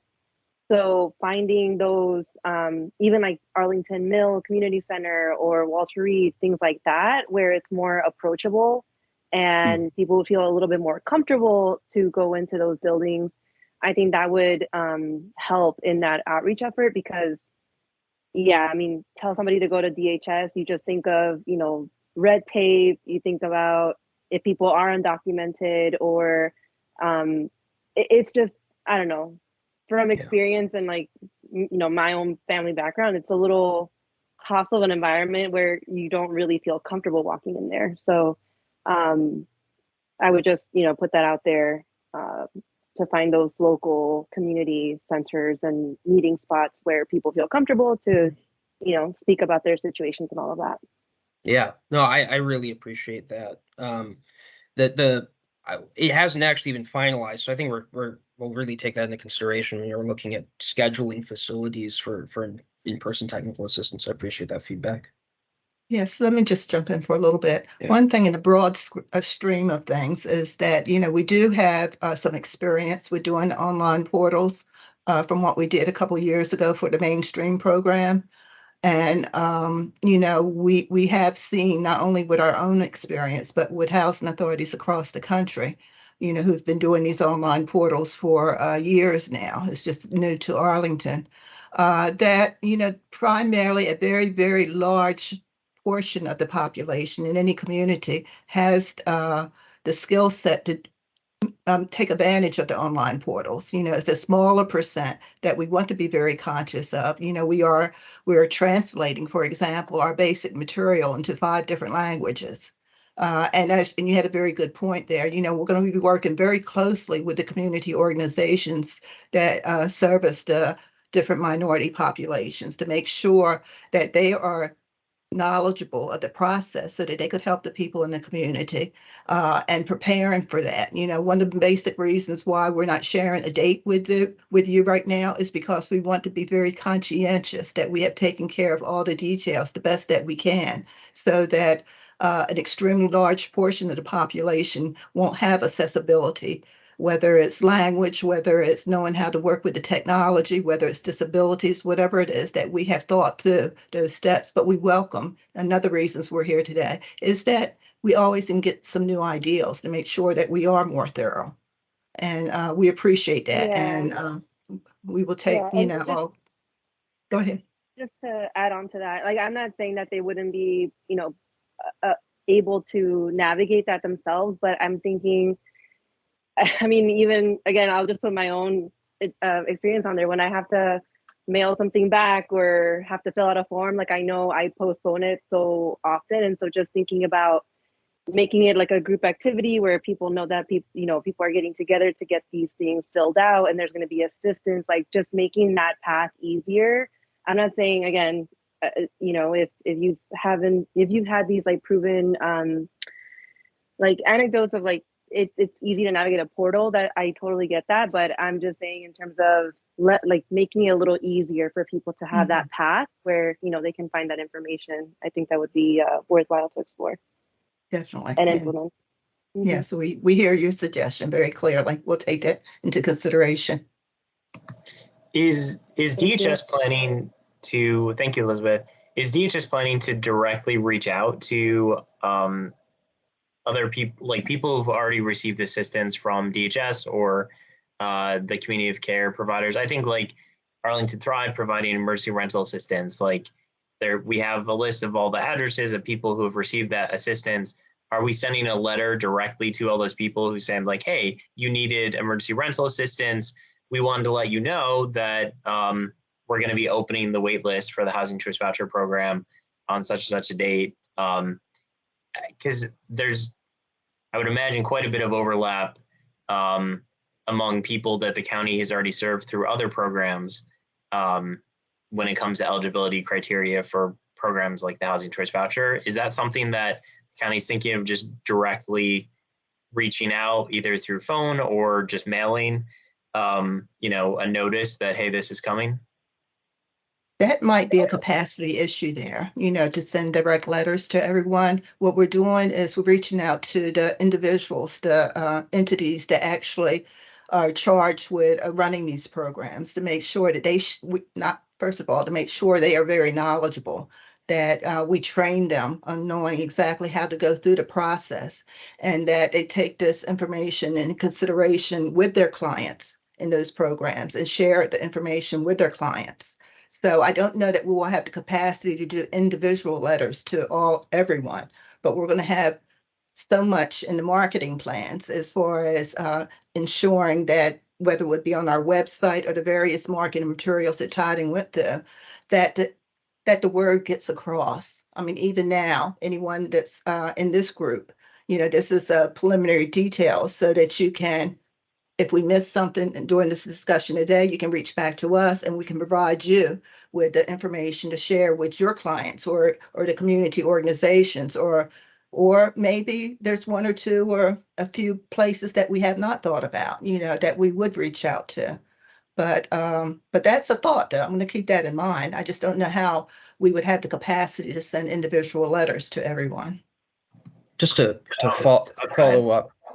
Okay, yeah, I was going to say that part of the coordinating sort of advisory committee we've assembled internal to DHS is to make sure that, like, we, the very small AHCVP staff, are communicating with all the other components of DHS about the process so that they can do direct outreach with their clients within their program, which we've very much been encouraging them to do. So the hope is all of DHS's clients will be, informed by their specific program staff as well.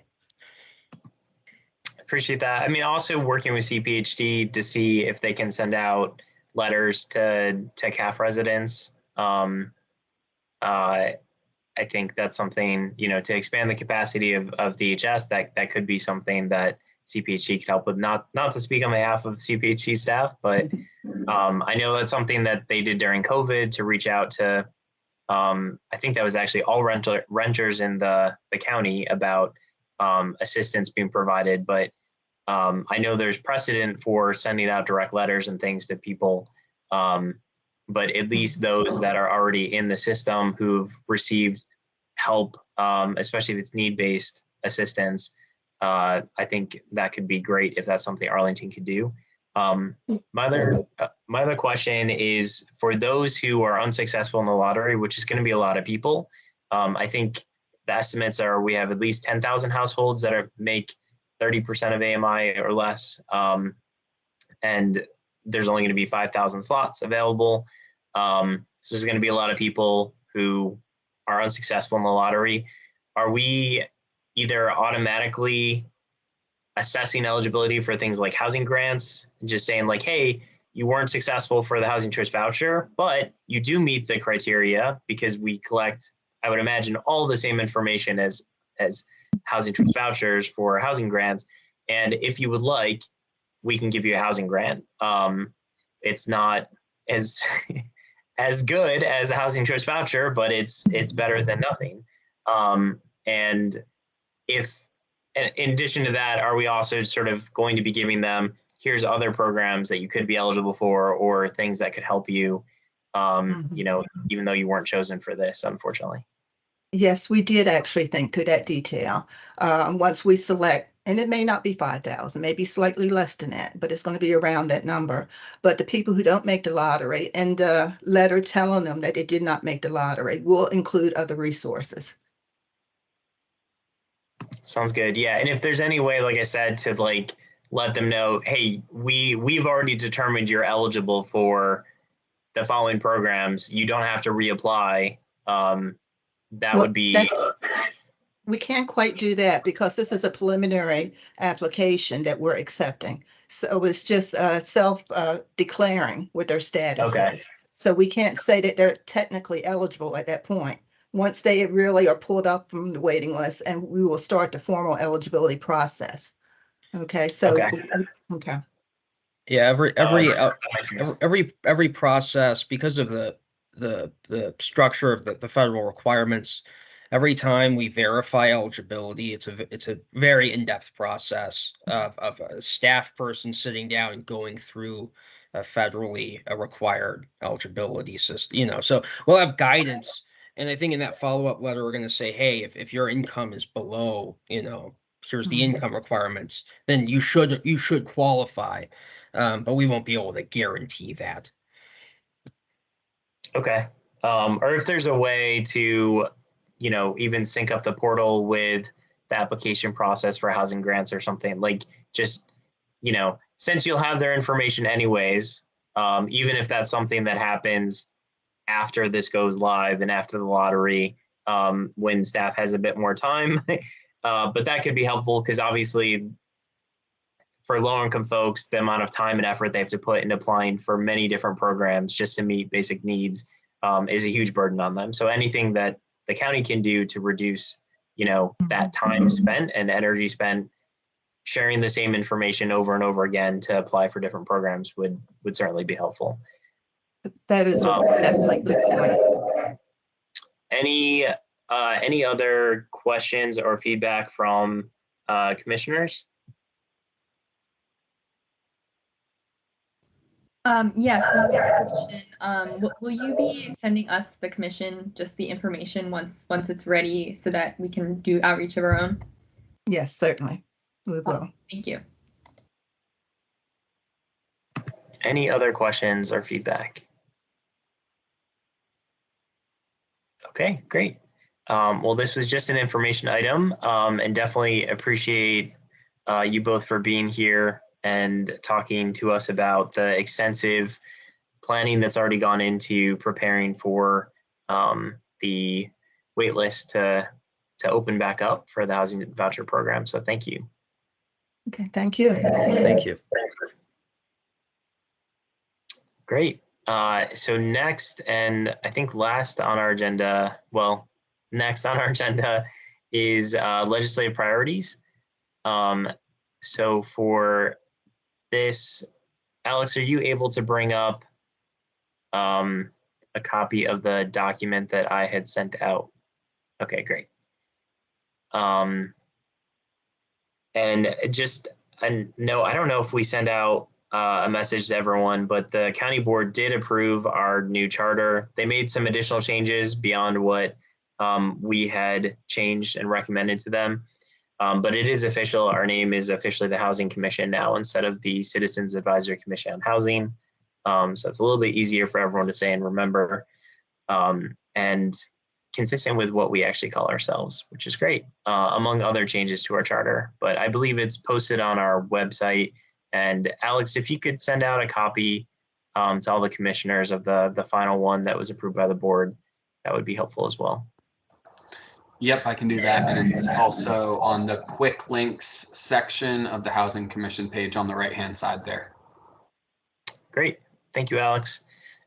So for these legislative priorities, the commissions and boards, advisory boards are invited by the county board to recommend priorities for inclusion in the legislative agenda that the county basically advocates and lobbies for the next General Assembly session.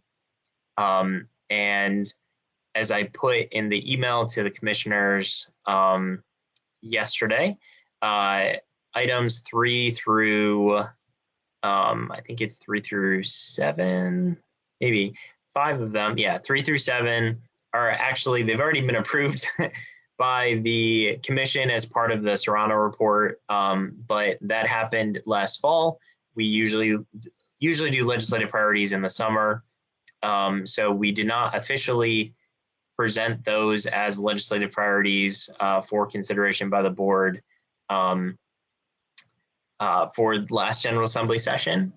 So I wanted to bring those back before the commission to see if folks wanted to officially put those forward as things that we think the board should actively lobby or advocate for with our legislators for the next Virginia General Assembly session. And then the top 2 ones, 1 and 2, were things that, based on conversations that we've had over the last few months, and just thinking about some of the needs brought to us by renters and other members of the community, that were worth at least discussing with you all to see what makes the most sense to put forward as recommendations to the board. So I can go through them if people would like. I'm not sure, since this just went out yesterday, if people have had a chance to read through it. And I would add to that, happy if we do move forward with all or just some of these, we can take a bit more time to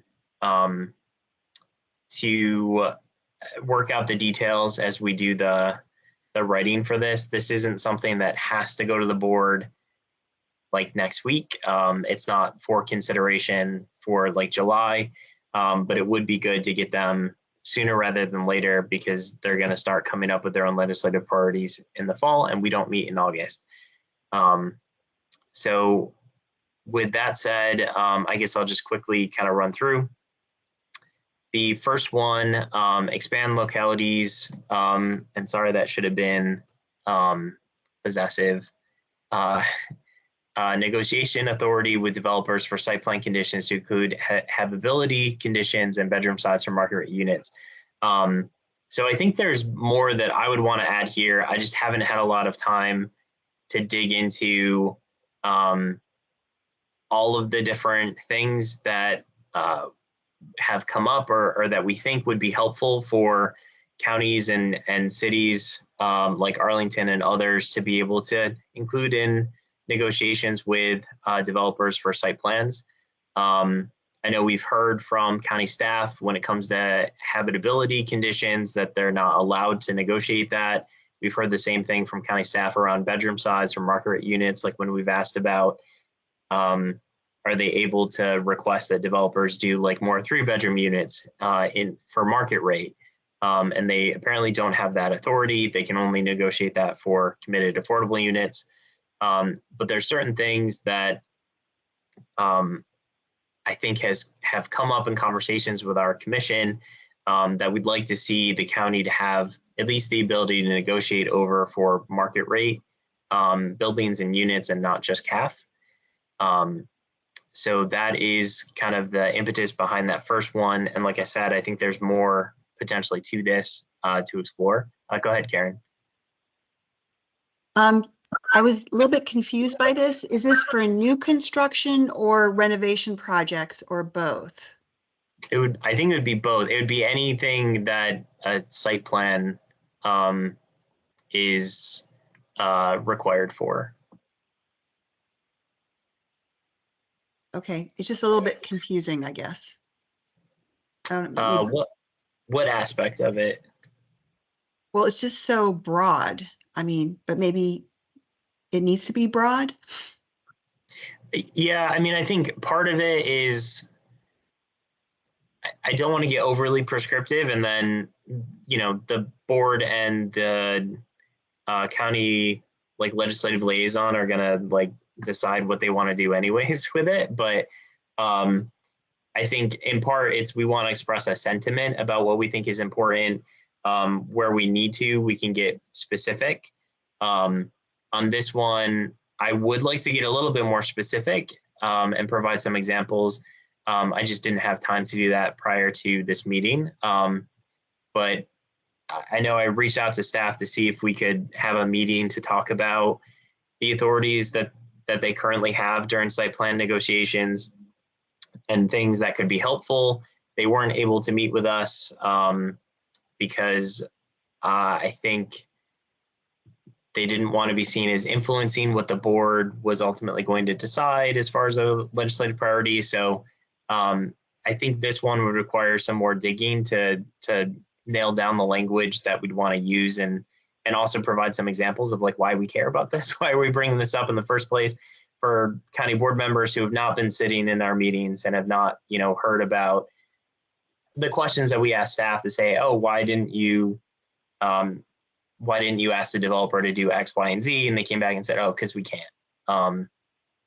So hopefully that helps answer your question. But I agree, I would want to provide some more specificity here to this one in particular. I'm happy with the idea. Got it. The second one, establish a Virginia mold remediation fund. This gets a little bit more specific. This is something that I've seen come up repeatedly, not just at the Serrano, but other properties where you have the only remedy that's really available for tenants if there's a mold issue at their unit is to sue their landlord.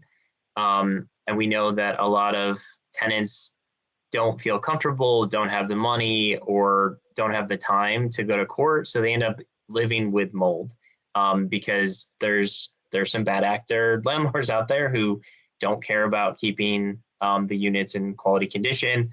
And so what this would do is ask Virginia to establish basically a mold remediation fund.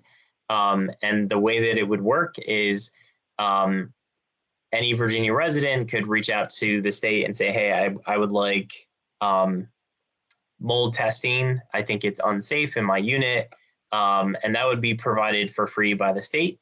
The state would go and provide testing, or probably contractors, but that's for them to decide. They would do the testing. If they found dangerous mold, they would notify the landlord that they're in violation of the Virginia Residential Landlord Tenant Act.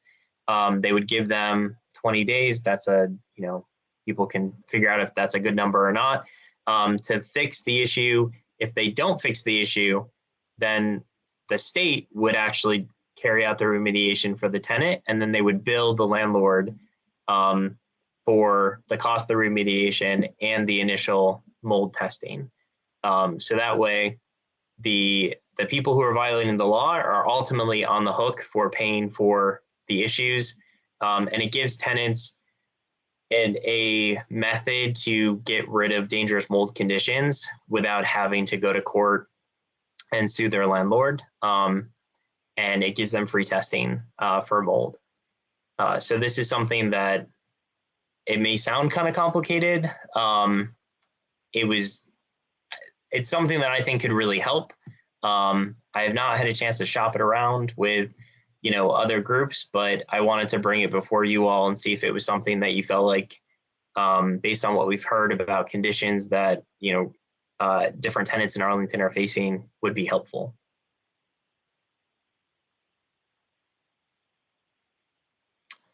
Go ahead, Mike.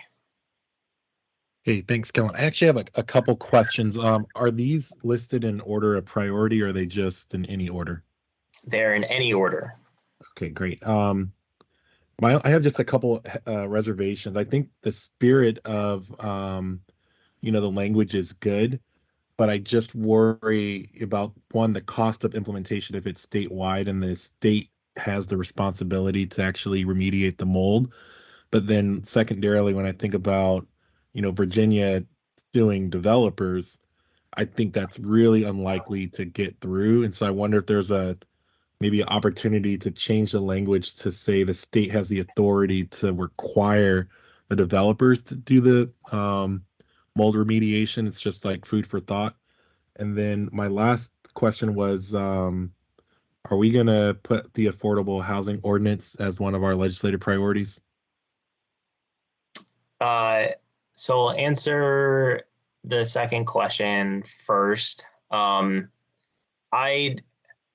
concern is that what I've seen is that even the courts, like if you sue the landlord for failing to live up to their obligations under the Virginia Residential Landlord Tenant Act, you often see that they don't comply. And then it takes another lawsuit to get them back to court. The judge orders them to comply, and then they don't do it. And nothing really bad happens to them. And then the tenant just gets sick of living in terrible conditions and moves. So what this is trying to do is not rely on the landlord to be the only one who can fix this issue, recognizing that there's just enough bad landlords out there who just will never do it because they don't care. And giving the opportunity for the state to take care of the issue and just say, but you're on the hook for paying us back. Here's a bill that you owe Virginia for taking care of this obligation that you failed to take care of within, the required number of days. And then the third, I thought about the affordable housing ordinance. I don't think that we have enough specifics on what we think it should be. I think looking at potentially whether it's a subcommittee or working with staff to come up with what is kind of the new affordable housing ordinance that we would want for Arlington makes sense, but I don't think we know that today. I think we know that we want something better than what we have, but I don't know that we have specifics as to like, this is what the in lieu of fees should be, or this is what percentage of on-site units should be required. I think that's all like we would have to do a good amount of work to come up with what that is. I don't think we're there yet. Also, the next legislative session, I'm pretty sure the county's not going to want to bring that up until things change, like politically in Richmond. So I didn't think it made that much sense to bring it up now, because I wouldn't expect them to actually include it in their legislative priorities. That's not to say that we can't. I just didn't think that, one, we were ready to, and two, that they would end up adopting that. I think I saw a handout from Nikki first, and then I don't know if Mike's hand is still up or you have follow-up. Go ahead, Nikki. Let's have a quick follow-up. Okay, go ahead, Mike, and then Nikki. Okay, yeah, I mean, I just want to respectfully disagree. I think at every housing commission meeting, we talk about the affordable housing ordinance. And so I think, I agree that, there's a lot of work and maybe we're not ready to do it, but there's a chance that the balance of power might shift in November. And if we wait until November, the cake is already baked at that point. So we would have to wait until, this time next year. And I think, it signals to the community, since we have brought it up, it's in our minutes, it's in every report. When we each go to the county board to testify, we always talk about it. We're grilling the developers. I think this is really putting our money where our mouth is by saying, hey, the ordinance hasn't been updated in 10 or 15 years, but we want to shine a light on it and show that, we are trying our best to, get it changed or get it revised. And Mike, I agree that I think it's something we should turn our attention to. So I was actually just talking to Matt DeFronti about this last week or 2 weeks ago. I think potentially creating like a subcommittee or task force was more the option. Like, I think the county like board also doesn't have like all the specifics on what they would want changed. So I think there's just a good amount of research and work that would need to go into what that looks like. And I don't think that, I don't see that happening before all of this, you know, before bills have to be introduced to the General Assembly. Like, I think that's something like in September, if we want to start a task force or subcommittee to start looking at this, and then over, you know, the course of like 9 months, we come up with recommendations for what we think it should be. I'd be more supportive of that approach. But certainly if the other commissioners disagree, then, you know, happy to consider that for inclusion and, you know, as a broader statement about needing changes to the affordable housing ordinance in this legislative priority package. Go ahead, Nikki. Thanks, Kellen, for putting this list together. Sorry, I'm trying to lower this.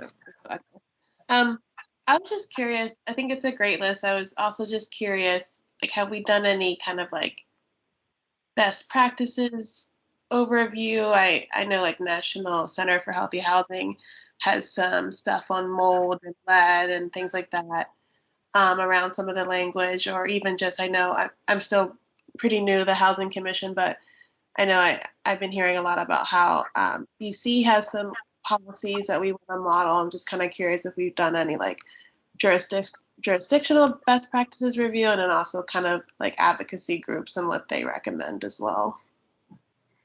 So for this year, not specifically. I know on the mold issue, like that's something that I've been working on in different capacities for the last couple of years. And we looked at that too as part of the Serrano report. You know, we've talked to different advocacy groups in the state. You know, if people feel like we should just spend some more time on this, I'm also happy to work on this over the next like couple months, and since we're off in August, like work on it the rest of July and August with members of the commission, and we can come back with you know, more detailed or just thought through recommendations for September. I don't think it would be too late in September. They normally ask for the legislative priorities like around the July timeframe, but I think if we could get it out in September, that would be fine as well. But I would want help from people on the commission to actually do that research, help draft that language, because it's a lot of work to meet with people, do the research, figure it out, and I also like, I do want to caution that to some degree, like, you know, we don't want to overbake it and then have the county just say like, this is great, but that just doesn't fit in with what we're thinking about doing as a legislative package. And, you know, just kind of have something go nowhere. So ultimately, these are recommendations. And in the past, I think if we've been lucky, the county has picked one that we've recommended that they've included in their recommendations. So I don't want us to spend a ton of time and effort on something and then ultimately, you know, have the county maybe not select any or select, you know, one, and then kind of have that effort be wasted, because as a commission, all we can do is recommend to the county board. We can't recommend to the General Assembly ourselves, or you know, it's all only to the county board as the audience, and then what they decide to do with it from there. Thanks. I historical context. Definitely appreciate the sensitivities, everyone's time. I defer to you on the path forward, but I'll just express that I'm definitely interested in spending more time on it, but definitely hear you on the context around it. They've only taken one in the past if we're lucky. So thanks.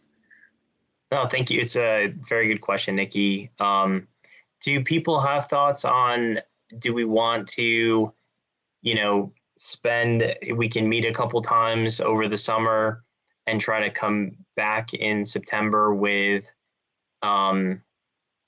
just more information, a little bit more research into these legislative priorities. I mean, again, 3 through 7 were ones that already kind of went through a vetting process for the Serrano report.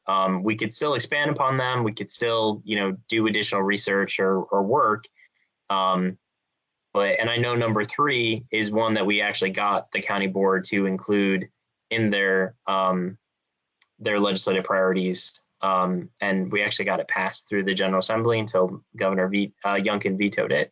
And then it died last year when it was introduced again. But so that was the one that got through and almost became law, but unfortunately, because of the governor, it did not. But yeah, thoughts from commissioners on whether this is something that we want to either take action on tonight or we want to spend a little bit more time on. And with that, I would hope that, people other than just Nikki and myself would volunteer to work on that over the next month and a half or so. Helen, this is Sarah. Mm-hmm. Yeah, I'll be more than willing to help. But assist you guys. But I also agree with your point. Let's not kind of overbake it. If we really just have a month or so to work on it. But yeah, I'll be willing to help do research if needed. But yeah. Okay, thank you, Sarah. Karen? I agree with everybody. But I kind of think that maybe you should just send it forward, and because if we ruminate over this too much, we might not be able to have time to get it together in time for the board to look at it. I mean, that's just my thought.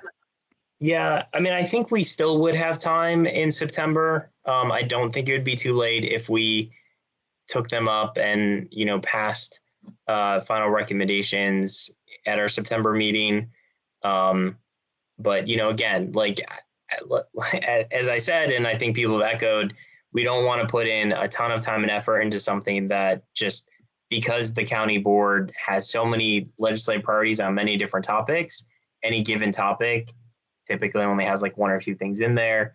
For housing, I would imagine they're probably going to keep number 3 in there. We would be really lucky if we could add 1 more from our list. But I typically have not seen us be that successful. Even if the board thinks it's a really good idea, they tend to just be very picky and they try to narrow down what they're asking for. They don't want to ask for everything. I guess, does anyone else have any sentiments on should we sort of take this back up in September after doing a little bit more work on it? Or do people just want to, take a vote on some version of this tonight? Can I ask a quick question? Yes. Sorry, who's that? Oh, Margaret. Oh, no problem. For those who have been around this much longer, is the level of detail that's represented here typical of the legislative priorities as they're provided to the board, or do they usually have a lot more meat on them? That's my first question. And then the second question is, given what you just described, as the board is only likely to take 1 or 2 at most of any priorities we put forward, do we want to have 7, or do we want to, because we're going to give them the option to choose any of the above, or do we want to, is it a strategy to give them just a couple that are very top priorities? Mm-hmm. I think, Margaret, that it probably does make sense to narrow it down further than having 7. As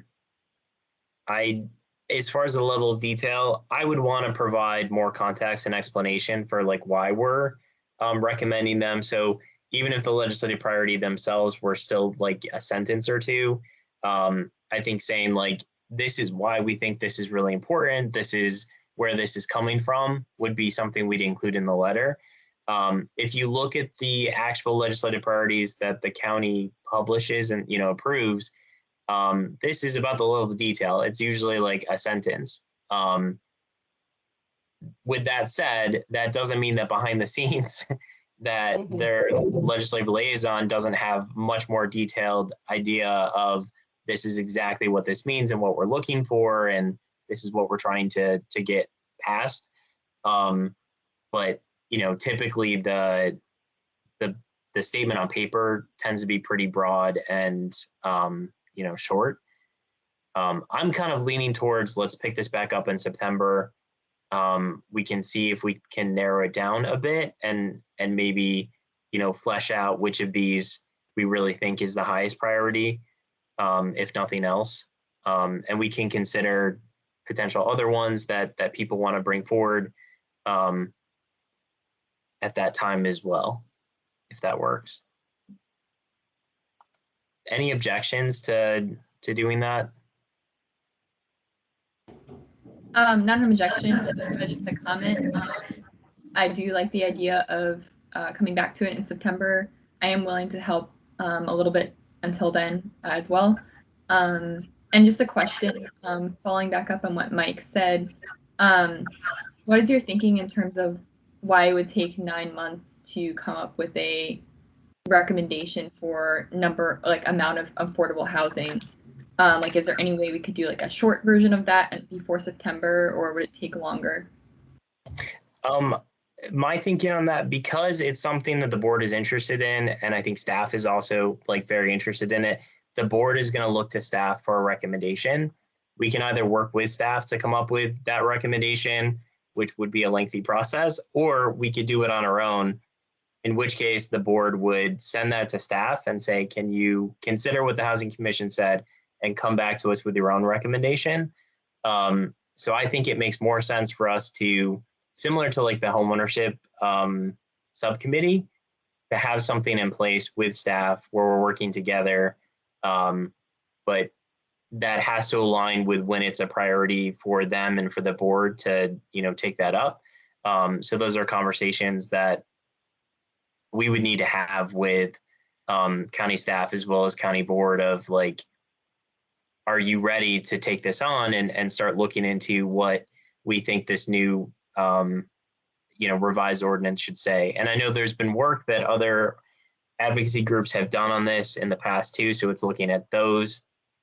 But I think if we want it to carry the most weight, it's something we have to do in concert with staff, because ultimately the board is going to look to them for the final recommendation on what should be in there. Thank you.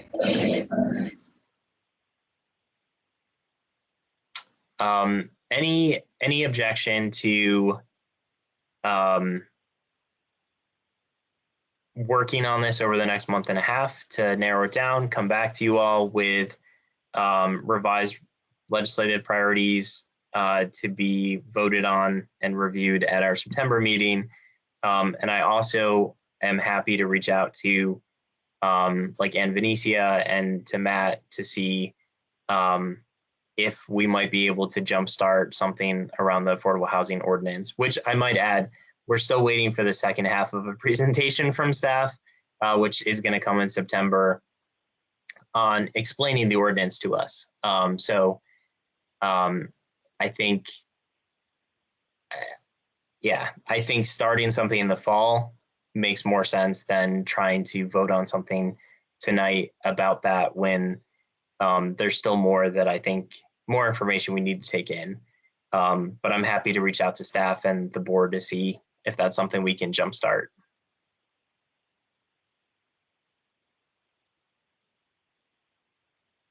It's so hard when I can't see anyone's face.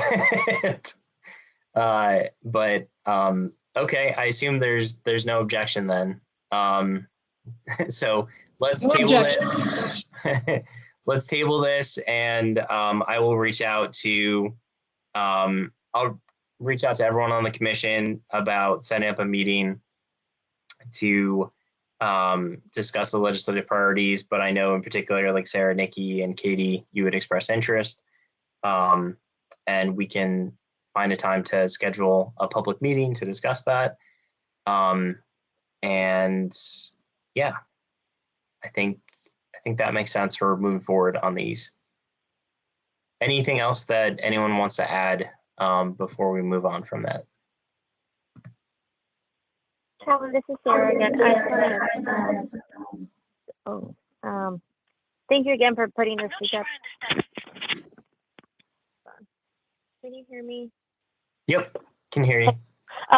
Yeah, so I just want to thank you again for putting this together, and like, I know this is a big kind of lift, so look forward to getting together and working on this, of course, in a public setting. Great, sounds good. Alex, did we have just development updates? Because I don't think we have any subcommittee reports because we already heard from the homeownership subcommittee. Yes, that is correct. So I just have a few development updates for everyone this evening. First of all, so there is a site plan on the July, so in about 9 days, county board calendar, and that is the Ballston Holiday Inn site plan. That site plan did not come to this commission because it is a base contribution only. So the only bonus density on the whole site was met with LEED Gold to earn that little bit of bonus that they needed. Other than that, it was all earned on the base. So it will just be a cash contribution for that site. You'll also notice on the county board agenda for July that Marbella Site A is going to the board with loan documents. As you remember, that was the selection in the FY22 NOFA. And then another quick update for you all on Columbia Hills. So APA recently closed on Virginia Housing Amazon Reach funds that increased affordability of 54 total CAFs at Columbia Hills, which is a 229 unit affordable development located near Columbia Pike. The $782,000 in Amazon Reach funds included deepened affordability for 13 units up to 30% of AMI, another 41 units up to 50% AMI. All units were previously affordable up to 60% AMI. And they deepened the affordability for 25 years. So that's obviously a very positive development, using those Amazon Reach funds to basically buy down the affordability levels from 60 to 30 and 50 for those 54 units at Columbia Hills. And then my only other update, which is a little bit Sarah specific, but Plain Langston Boulevard also released their draft for Plain Langston Boulevard. And so that community engagement process is beginning now. Sarah, did you receive an email from staff this afternoon on that?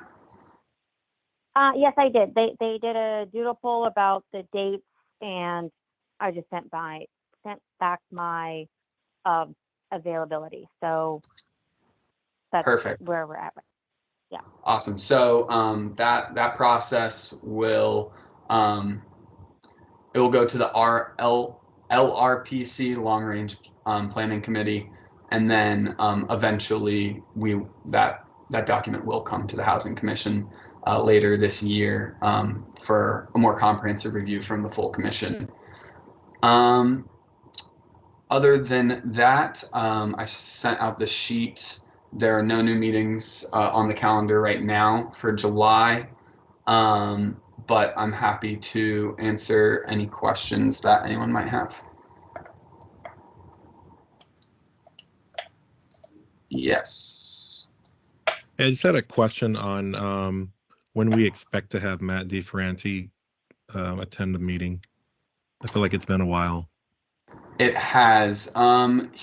We sent out dates for, I believe, this one and September. Unfortunately, he does have conflicts, I believe, for both of those. I did send the date to his aide for October. I believe that will be the month that he attends.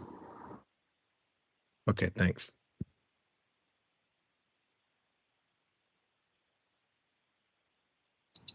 Any other questions on development updates tonight?